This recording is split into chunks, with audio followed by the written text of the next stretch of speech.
I've just given a probably just a feeler on what capacities we are talking about, whether it is establishing of labs, whether it is establishing of National Institute of Virology, or whether it is looking at the blocks where you need critical care centers, or whether you're looking at testing labs. Let's just remind ourselves that when the lockdown happened, we had probably just a few, two, if I'm right, two or three testing labs in this country. During the lockdown, that number was increased to a couple of hundred. Now, therefore, one of the things that we've aimed here is testing labs, Institute of Virology, aspirational districts having better health care. So, infrastructure spend for health has gone down to the level of planning for the block level requirements, aspirational district level requirements, state level requirements, and national institute level requirements. So, two feature when I said are one in general spending on infrastructure, for which there is a 37% increase in the budget. 5,45,000 crores is what we are giving for this year. And health, it was also something which received something like 94,000 crores in BE of this year, has gone to 223 lakh crores. So you find big numbers in health, big numbers in infrastructure. But this doesn't really mean that we've ignored agriculture, where there too we have placed emphasis. I've increased, as I read it out in the budget, the allocation for NABARD for being able to send more credit through to the farmers. Agricultural infrastructure development cess is something which we are bringing in without on any one single item wherein we are putting the cess, the end consumer paying more than what he is paying today. It is just a restructuring we've done, for instance, of the basic customs duty, where it was, let us say, 12%, we brought it down to 7% and added possibly only 3% on the infrastructure development cess. End of the day, the consumer has ended up paying that much only or less. In no category has he ended up paying more after the agricultural infrastructure development cess. That we have done only because we wanted to be sure that in order to improve agricultural infrastructure, we have a dedicated amount coming out of the budget, rather than that going into the consolidated fund. It might still go, but we know what has got to be used for agricultural infrastructure. So if these are the kinds of things broadly we've done, equally important is the reform that we're bringing in the financial sectors. Disinvestment to continue, LIC to have IPO, insurance sector to have more in terms of opening up for 74% for FDI. These are very clearly steps, progressive steps in financial sector. Other than that, one major cry of all the banks have been the NPAs, for which we have been repeatedly giving capital infusion. In order that the bank books are cleared and cleaned up, we have come with an announcement of a formulation through which the NPAs will be culled out of the bank's books based on some formulation, not any discretion there. It goes to a holding company like structure, which after doing the necessary sprucing up and also cleaning up and weeding out problems of that particular asset, will be through an open process attract asset reconstruction companies which can come and bid for those assets. Even at that stage, after some haircut obviously, banks will get some money back to those NPAs for which they only kept provisioning for the NPA but didn't have the wherewithal to dispose them off legitimately. So we are giving that comfort to the banks. And also for funding the infrastructural requirements, a development finance institution is being brought in. All lessons learned from the IDBI, which started as a DFI but later went on to become a scheduled commercial bank like functioning and couldn't succeed at that, are taken on board. So this DFI, even as it comes with about a 20,000 crore given by the government, which with a little more every now and then added, will eventually be used for raising about 5 lakh crores in a matter of next 3, 4, 5 years, is a formulation where when the law gets passed on that, we will still have an opportunity for the private sector also to set up their own development finance institution. So this country is not going to be, the needs of this country are such that just one development financial institution which is set up by the government will be adequately meeting up with the demand requirements. No, and therefore we see a future for a DFI which is partly funded by the government and raises capital from the market, is also competing with private sector DFIs. Largely this much, but very quickly I'll move over to talking about how we have not lost the opportunity to clean up government's own books. I had started it in July 2019-20, continued it in February 20, and even now we have made accounts more transparent. Nothing is pushed under the carpet. You're showing clearly where's the money going. Money given to FCI is also brought on board.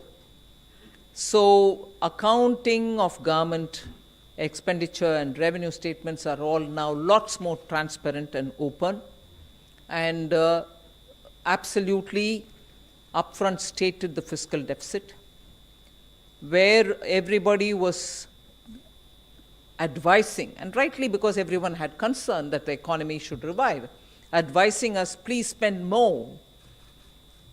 We not only ensured that capital expenditure of the government was repeatedly reviewed and spending was encouraged and pushed, we ensured that the spending will not get delayed, and that is why even though we announced one capital expenditure amount during the BE, even that has gone up, that in the RE I had to make additional provisions for it.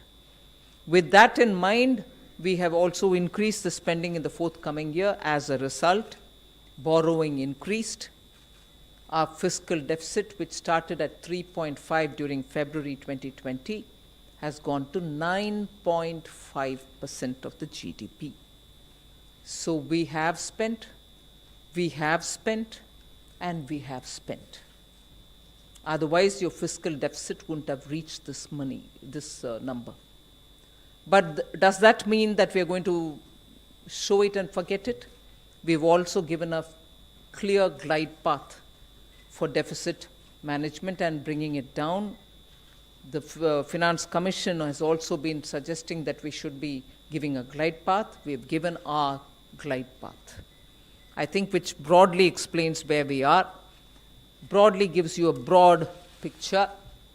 Specific items are also there about which we can expand, but I suppose in response to your questions.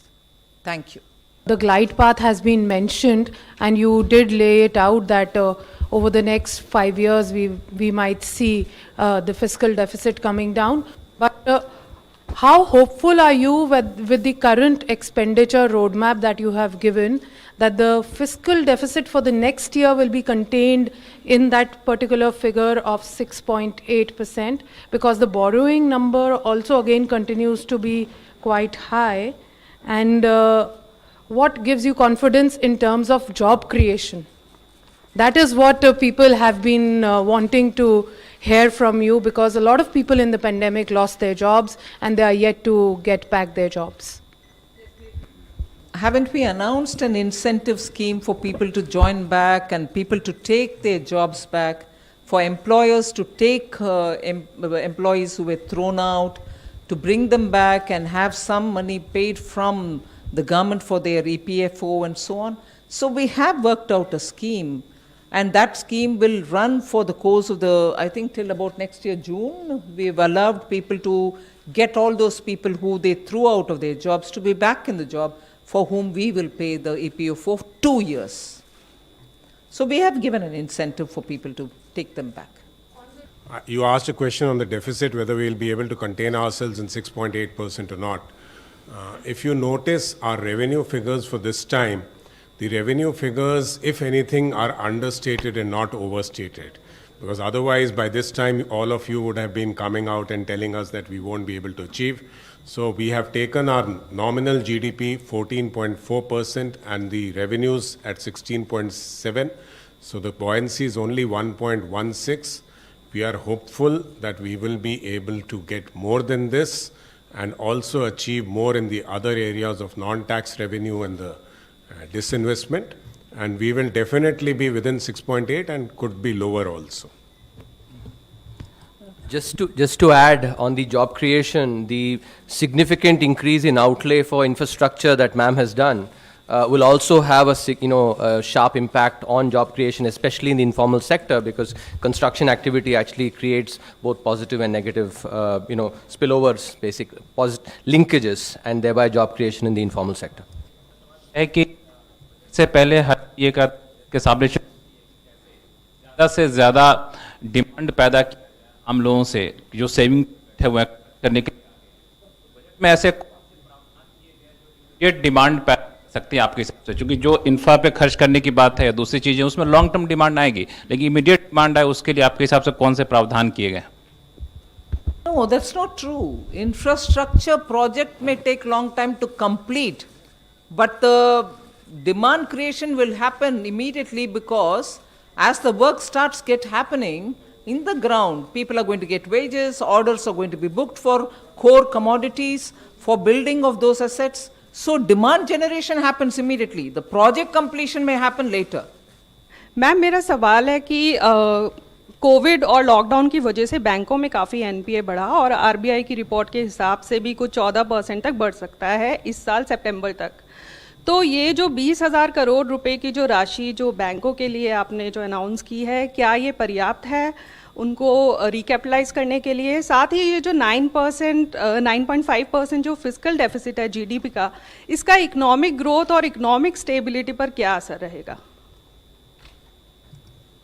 इसका असर अच्छा ही रहेगा, क्योंकि इसका मतलब है खर्च कर रहे हैं सरकार, इसके कारण एफडी फिस्कल डेफिसिट इतना तक पहुंचा है। जब खर्च कर रहे हैं और क्वालिटेटिवली अच्छा खर्च कर रहे हैं, उससे एम्प्लॉयमेंट बढ़ेगा। असर यही है, एम्प्लॉयमेंट बढ़ने में हर एक आदमी का हाथ में और पैसा होगा, जिससे डिमांड बढ़ेगी। So the virtuous cycle gets built. और मैम ये जो बैंक रिकैप के लिए जो 20,000, let them absorb it first. We'll see as it goes. They are our banks. Ma'am custom duty जो है गोल्ड पे एक तरफ तो आपने जो है कम करी है, 7.5% कर दिया उसको, और लेकिन सेस उस पर बढ़ा दिया है, तो इसका कितना इम्पैक्ट जो है गोल्ड और सिल्वर पर पड़ेगा? और दूसरा मैम एक अल्कोहल पे है कि वो एक्साइज ड्यूटी जो है, sorry custom duty, sorry cess जो है 100% बढ़ा दिया गया है, तो उसका कितना इम्पैक्ट पड़ेगा अल्कोहल पे? फर्स्ट ऑफ ऑल, मैंने जैसे शुरुआत में कही, कस्टम ड्यूटी का रिडक्शन करने के बाद सेस को उसके ऊपर लगाने में पूरे कस्टम ड्यूटी के गिरावट जो हुआ वो भरपाई करने के लिए सेस नहीं किया, उसको कम किया, मगर सेस जो ऐड किया वो कम ही स्तर पर ऐड किया है, जिससे एंड कंज्यूमर के ऊपर ज़्यादा और एडिशनल बोझ ना पड़े। Meaning we reduced the customs duty and we levied a disproportionate amount of cess. So it was not the exact amount of reduction of customs duty that we levied in the form of a cess. So if, for example, 10% was brought down of customs, we have only added 5 to 6% of cess. So Baki, if anything, has reduced the price to the end consumer, or else in some cases it retained the price.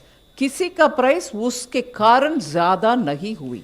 ये readjustment है जो excise duty के नाम पर हमें आता था या कस्टम ड्यूटी के ऊपर से हमारे कमाई थी, उसको रीस्ट्रक्चर करके उससे एक कार्व आउट निकाल करके एग्रीकल्चरल इंफ्रास्ट्रक्चर के लिए उसको नाम देकर अलग तलग कर दिया. उससे एडिशनल कंज्यूमर के ऊपर बर्डन नहीं है. From you, the economic survey projected a nominal GDP of 15.4%, the highest since independence, but the budget has pegged just about 14.4%. Why the difference, and why does the budget not share the same optimism that the economic survey did on the nominal GDP? If I can give a light-hearted reply, there are two different institutions preparing it. They are not opposite to each other. One may be conservative because it's finance ministry. The other is flamboyant because it's economic advisor. मेरा सवाल यह है कि जो आम आदमी Covid के बाद एक्सपेक्ट कर रहा था कि उसकी जेब में पैसे पहुंचेंगे थ्रू टैक्स में डिडक्शन एग्जम्पशंस के जरिए, सरकार ने वो रास्ता नहीं चुना है, लेकिन फिर भी इस बजट से आम आदमी समझने की कोशिश कर रहा है कि आखिर किस तरह से उससे राहत मिली है. अगर 2-3 पॉइंट्स अगर बता सकें तो. एम्प्लॉयमेंट क्रिएशन के लिए बहुत सारे खर्च हैं.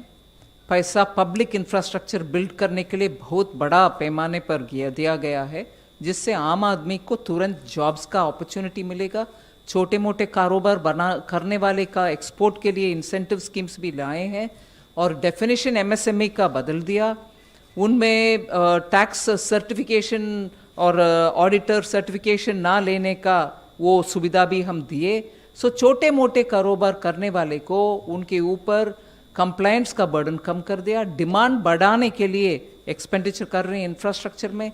सो जब इंफ्रास्ट्रक्चर के खर्च हो रही है, उनके what ever produce they produce, वो सब मांगने के लिए, डिमांड बढ़ाने के लिए हम कदम उठाए हैं. सो छोटे लघु उद्यमी को, मिडिल क्लास को इससे ज़रूर राहत मिलेगा. मेरा सवाल ये है कि बजट के अंदर एक प्रस्ताव रखा गया है कि जो भी हाई इनकम एम्प्लॉयज़ हैं उनके प्रोविडेंट फंड से जो इनको टैक्स में जो इंटरेस्ट में इनकम होती है उसका कैप 2.5 लाख के करीब रखा गया है. क्या आप इसे थोड़ा सा समझा पाएंगे कि क्या एग्जैक्टली ये प्रोविजन है? मैं ब्रॉडली बोलती हूँ, and also expenditure secretary is here, he can also explain it to it. Up to 2.5 lakhs we have kept as a ceiling that you can annually give it for this purpose, for which you get tax exemption, for which you get at 8% guaranteed interest return on that money, even that is tax exempt. What we have done now is, this fund is actually for the welfare of the workers, no doubt. And workers are not going to be affected by it, because anyone who earns less than 2 lakhs per month will still be paying his 12% without a hitch. It is only for big ticket money which comes into it because it has tax benefit and also assured about 8% return. You find huge amounts, some to the extent of 1 crore also being put into this each month. For somebody who puts 1 crore into this fund each month, what should be his salary? So for him to give both tax concession and also an assured 8% return, we thought is probably not comparable with an employee with about 2 lakhs who puts that money, gets tax concession and also gets 8% return. That person who will still be allowed to put money, but of course with a ceiling of 2.5 lakhs, will get for that amount tax concession and for that amount 8% interest. So we are not reducing any worker's right, but at the same time getting tax exemption and also getting 8% rate of interest for somebody who puts 1 crore per month into the account, we thought maybe is not right, and therefore we have put that ceiling. 1 minute. Somnathan, would you want to explain something more to it? No, I'll just add 2 statistics. The number of people who actually contribute more than the sum that we have indicated is less than 1% of the total number of contributors in the EPFO. So the people it affects is actually those who are not workers by any stretch of imagination, but are using the EPFO, which they were entitled to do.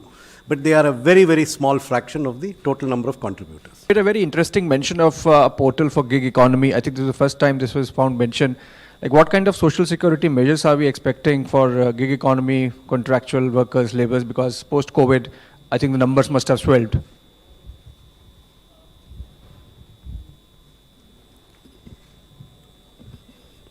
So a portal is going to be created where the gig workers, the construction workers, the migrant workers, their data would be picked up and kept there. And all the schemes relating to health, education, even the ones that we were trying to do during the COVID times would actually flow from there. So basically this is an attempt. We have a lot of data available with us for various segments of the society. This is one data we thought we should have because people come and go, and we saw during the COVID times that we actually needed that. So it is for that reason. And the codes that have come up actually will provide benefits to these gig workers. The contributions will come from their employers, and they would also be entitled to the benefits of social security as much as is available to the labor today. I would like to read out an extract from the Finance Commission report to seek a clarity. It says that keeping in view the strategic requirement for national defense, we have recalibrated the relative share of union and states in gross revenue receipt by reducing our grants component by 1%. So does it mean that the devolution to states is actually 41% and not 42%? And second, you've said that in the Finance Commission, you have accepted the glide path in terms of fiscal deficit. They have said that the fiscal deficit target they have recommended to be at 4% for FY26, and I think we have targeted it at 4.5%. So Please, so it's different from the one which is. Have Somanathan answer some of the questions as much as DEA, but then the coming down to 41% has nothing to do with defense.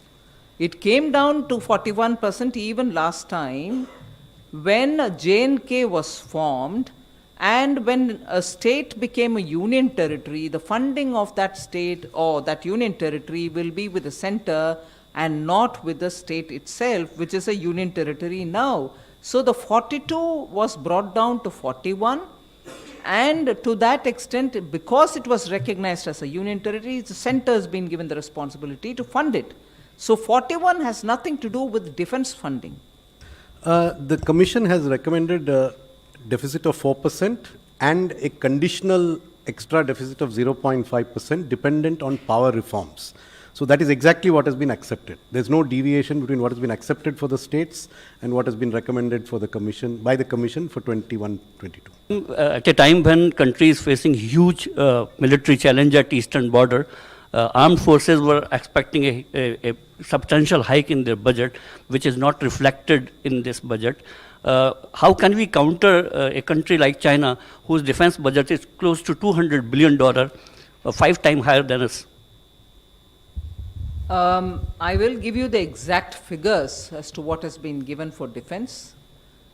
Defense expenditure, in the sense, in the last 3 years, has been accommodated. A lot of powers have been delegated to the vice chiefs, who can take instant call on revenue, and some capital expenditure accounts were also, the power were also given to them to expend as is required by the situation. So for defense, we have not really undermined any of that. And one other thing was accepting in principle the suggestion that non-lapsable fund should be provided for defense, which was one of the recommendations given by the Finance Commission. In principle, we've accepted that, but what formulation that will take will be different. That is something which the ministries will have to work out as and when they will want to work out. But specifics, Tarun, would you want to give? And Somnathan wants to. So, I would point your attention to the fact that defense consists of 3 components. There is a revenue component, which is predominantly salaries, fuel, etc. Then there is a pension component, and then there is a capital component. The most significant component to your question is the capital component. The budget allocation in 2020-21 was 1,13,734. It has gone up to 1,35,060, which is an increase of close to 20%, which is a substantial increase. हम लगातार बात करते हैं किसान की, हम बात करते हैं जवान की, हम जय जवान जय किसान कहते हैं. आपने कहा सरकार खर्च कर रही है. सरकार इसलिए खर्च कर रही है कि सरकार को टैक्स के तौर पे एक रकम मिलती है जिसको सरकार जनहित में खर्च करती है. हम अन्नदाता की बात करते हैं, हम करदाताओं के मोटिवेशन के लिए हमने इस बजट में क्या है, करदाताओं के मोटिवेशन के लिए इस बजट में क्या है, वो हम जानना चाहते हैं। करदाता के ऊपर जो प्रेशर था कि क्या डिस्क्रिशन के वजह से उनके ऊपर दबाव आएगा, क्या टैक्स टेररिज्म की बात करते थे 2 साल पहले तक, उन सभी विषयों में by bringing in faceless assessment, faceless appeals, direct taxation में भी, इनडायरेक्ट में भी धीरे धीरे से ले आ रहे हैं। करदाता के ऊपर रॉन्ग डिस्क्रिशन बेस्ड प्रेशर नहीं होना चाहिए, वो एक विषय है। दूसरा, 6 साल तक आपके अकाउंट ओपन करेंगे, ऐसे एक सुविधा टैक्स अथॉरिटीज को था, उसको हम कम करते हुए we said within 3 years you open or do whatever but close the whole thing, जिससे करदाता के ऊपर जो अनसर्टनिटी था, पता नहीं कब खुलेगा मेरा अकाउंट, उसके पीछे क्या इंटेंशन होगा, that uncertainty has been removed. So nobody's account will be opened after 3 years.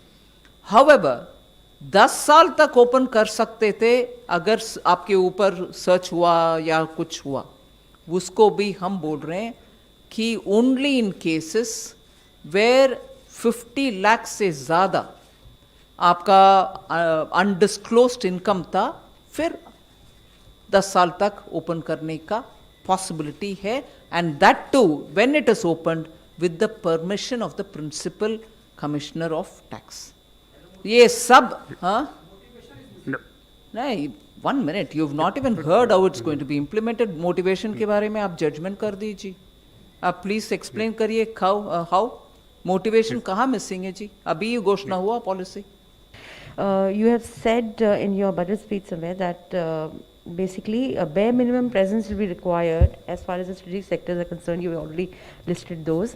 What does it indicate? And also, ma'am, this 1.75 lakh crore number that you've set out for FY22, it's lower than 210 of last year. Does it include your the new announcements that you've made for the banks and the insurance company? And one quick one, ma'am, also on this bad bank, you're not calling it bad bank, but you're saying like, you know, a new ARC, we should pick up the bad loans and dispose it off to AIF. So what is that you have envisaged there? Any amendments that may be required down the line, ma'am? Thank you very much.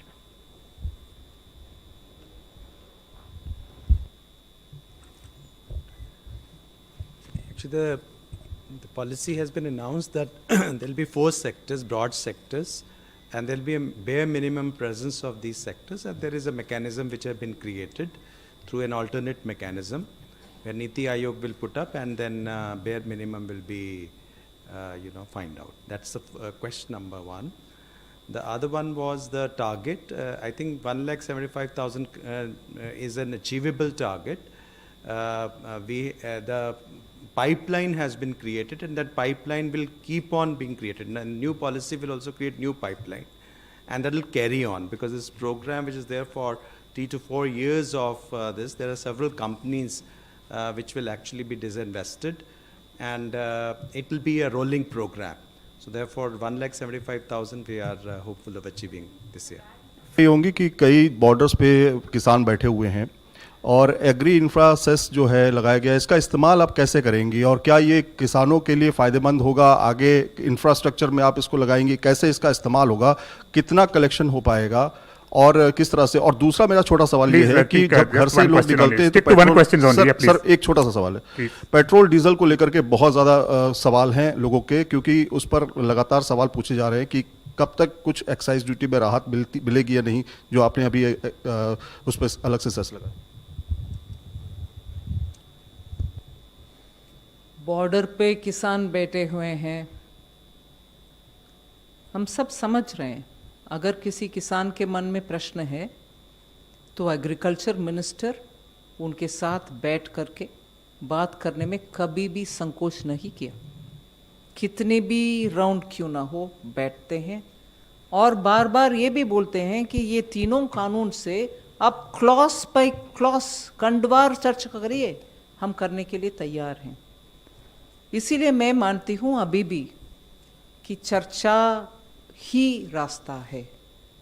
चर्चा करने के लिए सरकार open है और कल परसों parliament के शुरुआत से पहले प्रधानमंत्री जी वो जो ऑफर है उसको टेबल पर अभी भी है करके माना। इसीलिए मैं मानती हूँ किसान जिनको भी मन में कुछ प्रश्न है, संकोच है और डाउट्स है, वो ज़रूर बात करने के लिए आगे आए, सरकार से बात करें। वो एक विषय है। दूसरा, ये एग्रीकल्चरल इंफ्रास्ट्रक्चर डेवलपमेंट सेस का मैटर है। ये मैंने मेरे एग्रीकल्चरल सेक्शन जब मैं पढ़ रही थी उसमें स्पष्ट बोले कि एग्रीकल्चरल इंफ्रास्ट्रक्चर के लिए हम खर्च करेंगे और बहुत सारे इंफ्रास्ट्रक्चर के लिए वैरायटी हमने स्कीम्स बोले हैं। अब तक जो सिर्फ पोटैटो टोमेटो के लिए स्कीम है उसको अभी 23 पेरिशेबल क्रॉप्स के लिए ले आ रहे हैं। ऐसे ही नाबार्ड के द्वारा जहां ऑलरेडी 5,000 करोड़ का अमाउंट उनको दिया गया उसको डबल कर रहे हैं। एग्रीकल्चरल इंफ्रास्ट्रक्चर बहुत सारे आयाम मतलब फेसेस में करते हैं, बहुत सारे रूपरेखा में आता है। मैं ये भी बोली हूँ कि एपीएमसी का इंफ्रास्ट्रक्चर का भी हम फंड करेंगे। सो एग्रीकल्चरल इंफ्रास्ट्रक्चर फंड का रास्ता बहुत सारे हैं, उन सब के लिए ही ये फंड है। हाँ, इससे पहले आत्मनिर्भर भारत के समय भी 1 लाख करोड़ का अनाउंसमेंट हुआ एग्रीकल्चरल इंफ्रास्ट्रक्चर के लिए ही। उसके अलावा अभी भी बोल रहे हैं कि इंफ्रास्ट्रक्चर इंप्रूव करने के लिए हम करेंगे। ये नाम भी एग्रीकल्चर के लिए ही है और उसमें अभी और 1,000 न्यू मार्केट्स को जोड़ा जाएगा।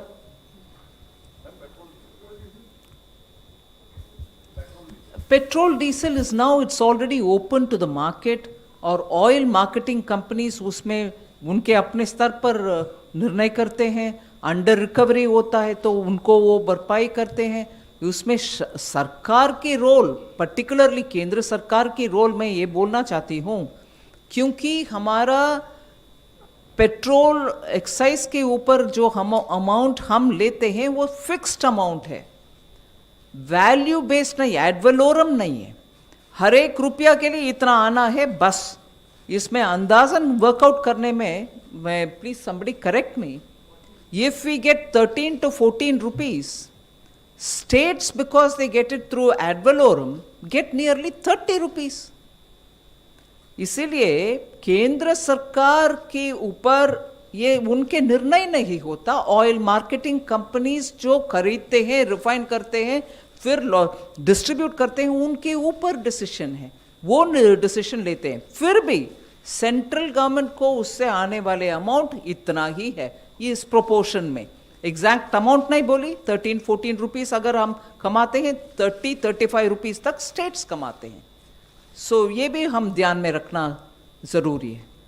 Ma'am, I wanted to ask you that will there be a concerted effort from the government in FY22 to improve the quality of fiscal consolidation and reduce the off-budget borrowing so that we can put all the expenses on the balance sheet? You are asking a government which has set a record in it. If only I allow Somanathan to speak about it, if I allow the CA to speak about it, he can speak for hours. It will be a matter of or subject of study in universities as to how public finance has to be cleaned up, has to be transparent. I think, and I am not boasting here, we've made brave decisions to keep it all open and transparent and clean it up. I would like each of them to say a few things so that it will benefit you. There are, in fact, there is a statement here. There was a statement last year too. This time it is Annexure 6. So if you look at that statement, we have detailed all the extra budgetary resources that have been borrowed from 2017-18 onwards. And you will see that the provision for this year is, for specific purposes, is 0. For an unidentified contingency, we have 30,000 crores. The entire food subsidy is now on the budget. The entire food subsidy for the revised estimates this year is on the budget. Arrears of food subsidy which were to be which were earlier given from the National Small Savings Funds for 2016-17, 2017-18, have been paid from the budget in the revised estimates 2020-21. So there are, basically the story is, there is no extra budgetary resource for 2021-22, barring a contingency of 30,000, which we have kept for a rainy day. But other than that, there is actually nothing more. I would challenge you to please look in and find any extra budgetary resource that you can find here. Actually, that last time the first step was taken to actually put it out transparently in the budget speech. This time, as Dr. Somanathan has said, actually it's completely transparent. So, you know, I must say that I'm surprised by the question. Ma'am, I'd just like to emphasize, I think, if it has not been caught up, normally the NSSF was used to fund the subsidy given to the FCI. This time that has also been onboarded in the budget. In the RE also we have brought a major portion of that into the budget, and also for the next year we have got the whole amount into the budget. So that's a big transparent thing. That is what everybody's been asking for, and it's been delivered. You estimated, as per revised estimate, that your fiscal deficit will be 3.8%, some 7.66 lakh crore rupees. And you invoked NK Singh Committee's clause, escape clause. But when we see the actual provisional number, it is 9.34 lakh crore rupees, a jump of 1.68 lakh crore rupees, or some 21%. There is an impression that this 9.5% fiscal deficit number has been artificially kept below 10%. When the finance bill will be passed after a few months, this number of 9.5% will be crossed like 10% as happened last year. How do you respond to this thing, ma'am? Wait a minute, how do you solve this? What? You've created a problem, I'm here to solve it. None of that is right, but you'll hear the story, don't worry. I'm quite amazed at your question, that you are imputing motives to our numbers here. The numbers have never been, they have been very transparent this time, and let me assure you that they will be 9.5, it could go to 9.45, it will not go beyond that. The last year's number, let me... Wait a minute, you'll hear more of us speaking on it, don't worry. You will have complete clarity before you leave. Last year's number went up for two reasons. One, the month of March was fully affected by COVID. That was the peak month of tax collection, and before the end of March, before taxes became due, the Government of India extended the dates for payment of both direct and indirect taxes. So a considerable amount of revenue which was expected to come in the previous fiscal year did not come by design, because it was extended, because it was COVID. In the Garib Kalyan package, dates were extended, number one. Number two, the Finance Minister had announced in her budget speech that we would make the corrections necessary to pay the amounts that were said to be due to the states under the GST compensation. These are the two reasons why the number went up in 2021, to make up for the compensation to the states, which was paid from the amounts of 2019-20, and secondly, because of the unexpected revenue shortfall in the month of March. There was no intentional under-projection of the deficit. Both were events which happened. Just on the projections itself. इतने सारे लोग एक ही मत से बात कर रहे हैं, आप उसको भी नोटिस करिए. Secretary Economic Affairs had mentioned about the fact, and ma'am also mentioned, that the economic survey's projection for GDP growth was actually a little higher than that of the budget. Also, one critical point to note here is 2.5% of GDP, madam has allocated for infrastructure spending. The fiscal multipliers on infrastructure in the year in which it happens is 2.5 times. If the government spends 1 rupee, 2.5 rupee comes in that year. So just multiply 2.5 by 2.5%. Of the 11%, about 6.25% can come just from infrastructure. I think you can actually from there project actually how conservative the estimation is, not just for this year and for next year as well. I think there's been complete transparency in the way actually the projections have been made, and something that I actually as an independent economist, I'm really happy about. Ma'am, Rahul Gandhi tweeted some time back, he said, forget putting cash in the hands of people. Modi government plans to hand over India's asset to his crony capitalist friends. Ma'am, how would you respond to this? I think we've responded on this particular question, which he repeats once in 15 days. Yeah. And I don't think you need a response on it. My budget speaks for itself. And a party which even today doesn't know how to explain, if I take one example of Kerala under Congress, giving away one of the seaport development on invitation to one of the crony capitalists that he's talking about. Can he explain as to how, for developing Virinjam port, a crony capitalist, I wouldn't call him that, but he uses that word, a crony capitalist was invited by the Congress party, the government then there in Kerala. If that one thing can be explained by the Congress party, I would agree he can go on doing his pet project of repeating this kind of a tweet every 15 days. But if he can't answer that, I think Rahul Gandhi should understand that either he understands nothing of what he's speaking about or he's being ill-advised. Congratulations on the budget. It's fairly clean and transparent. 1 minute. Are you speaking for all your colleagues? I think this year I am, slightly. Ma'am, my question's on the borrowing program for FY22. In FY21, the borrowing program was largely aided by the emergency steps that RBI had taken on liquidity, maintaining it in surplus, and the open market operation purchases. How will you manage this large borrowing program this year, given that those steps may be wounded this year? The borrowing in quantum terms would be lower than last year, and we have actually come out openly and said that we would be looking for a gross borrowing of about 12 lakh crores, and the net borrowing would be close to about 9 point some lakh crores. So what are the options? We've got the options of GSEC, we've got the options of short term, and we are also hoping that we'll also enter the global indices in the coming year, and that would assist us in picking up this money.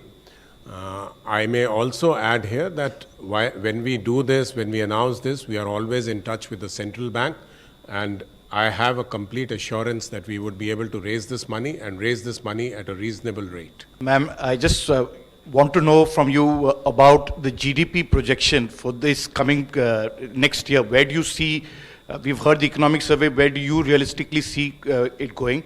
And last year I asked you this question about long-term capital gains. And you said, let it have one full year, financial year to look at it. You haven't touched it this year. So is it that it's there to permanently to stay? I said yes, let it have a full cycle of the number of years required.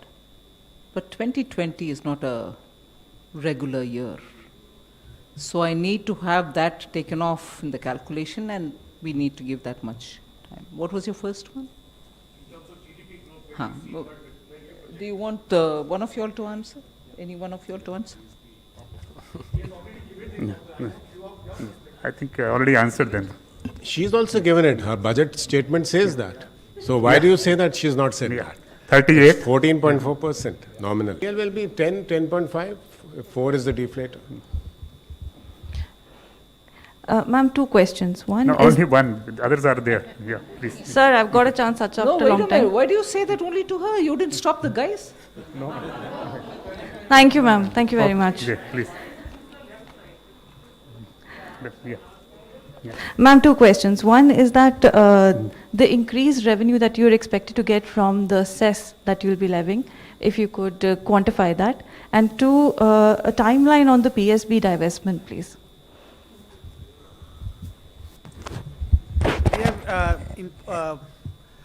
We have proposed this agriculture and development cess only on about 14 to 15 items. And as has been explained by the finance minister, that it has been done in such a manner that it does not impose any extra burden on the taxpayer. The total amount that we estimate is about 30,000 crores. You have announced ARC during your speech in the budget speech. So I want everyone want to know what will be the structure of this ARC and how it will be different from the ARCs which are still working, which can solve the problem of banking sectors, which is in future there is suspicion that they have a huge NPA. So with the permission of ma'am, let me first of all tell you that since 2015, you are aware that the asset quality review was undertaken. Banks, they're all cleaned up as far as the balance sheet are concerned. Issue is that a lot of assets, these bad assets, are locked up and they are not able to realize the value. Now, how does this work, this new model which ma'am today announced? is that a ARC AMC entity will be put in place by the public sector banks and also the other lenders in the private space as well. And the first and foremost, the important thing which will happen is the aggregation of assets, which doesn't happen otherwise. Why not the existing ARCs? The existing ARCs, barring 4 or 5 of them, the others are very thinly capitalized and they are unable to deal with assets which are of the size of more than 500 crores, which are complex to be resolved and need a professional setup to go ahead with the resolution. So this model which ma'am announced this morning in the budget will be taken forward. We will need certain dispensation from the regulator. So work is on and you will quickly see that on the ground. Thank you. There may be some government support if required. Otherwise, what ma'am says, the banks will put together the initial capital that is required for setting up the ARC. It will be in a way cash neutral. We'll explain the details as we go along. Ma'am, can you tell me the name of the 2 banks and 1 general insurance company which are going to be divested? And the second thing is, what will be the share of asset monetization? What will be the sale proceed from the asset monetization in total disinvestment proceed? Thank you, ma'am. If I can tell you now, I would have said it in my speech. Number 6. Will ownership norms for holding these banks also be relaxed in consultation with RBI so that this exercise itself of privatizing banks picks up? And secondly, ma'am, in your Atmanirbhar Bharat package, you had announced this privatization policy and it spoke about having at least 4 PSUs in strategic sectors. So maximum number of PSUs was supposed to be 4 in strategic sectors. And now the speech says that there will be a bare minimum. So is that ceiling of 4 PSUs being removed? What would now be the new ceiling? Your clarification. The cabinet has given approval for is the policy.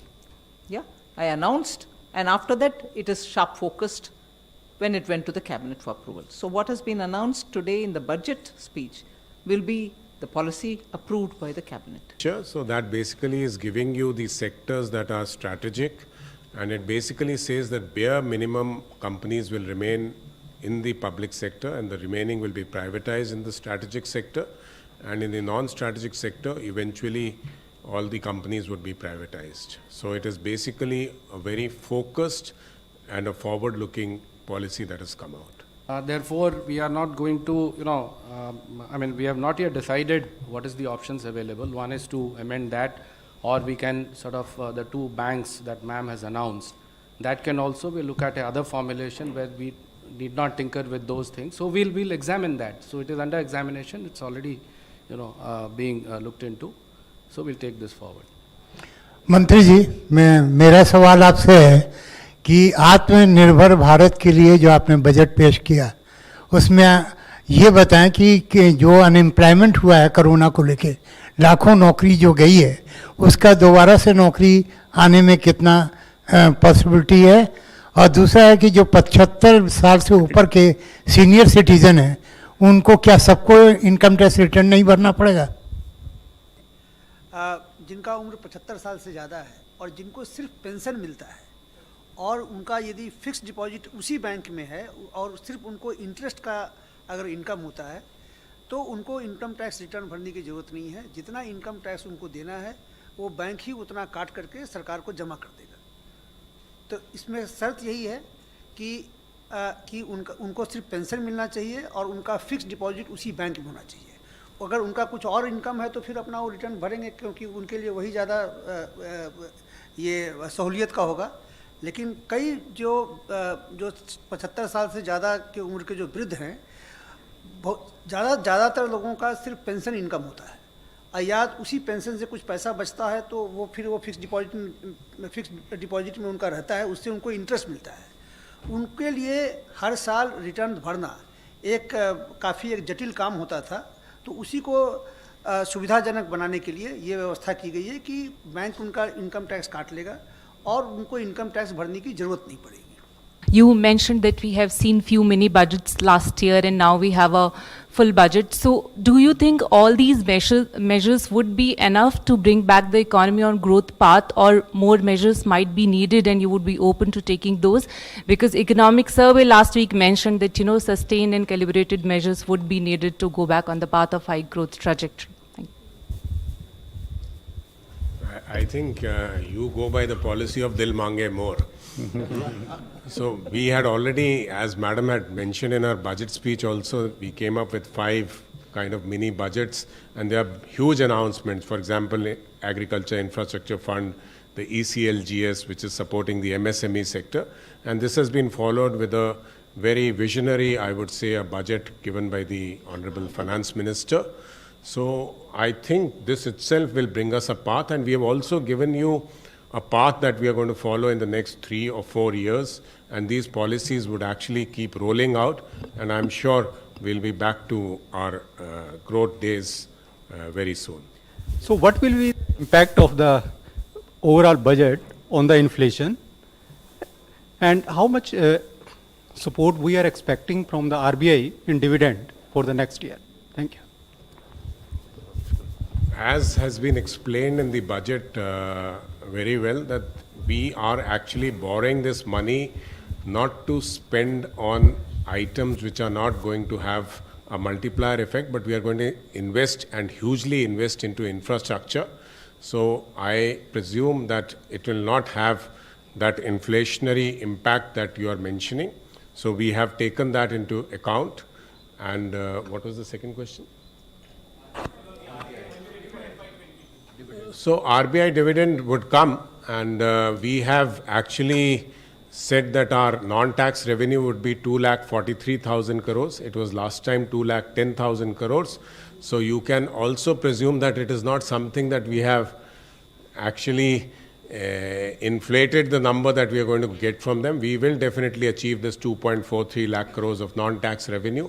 So I think, and we are in touch with RBI. We know how much is it they are going to give us, hopefully at the end of March when their year ends, but it's not something to be disclosed to the people at the moment. In Corona lockdown time, so many photographers, not only other sector also lost the job, and they are all on the road. And it is more 40 to 55 years old these days. And how you can help them, how your budget can help for them? I think this is being addressed in the Ministry of I&B. Actually, I&B Ministry is taking care, but still the Ministry of Finance officers, yeah. I think what Madam has said in terms of creation of jobs, the fact that we are going back to a growing economy, that we are going to spend in infrastructure, and the COVID vaccines have come.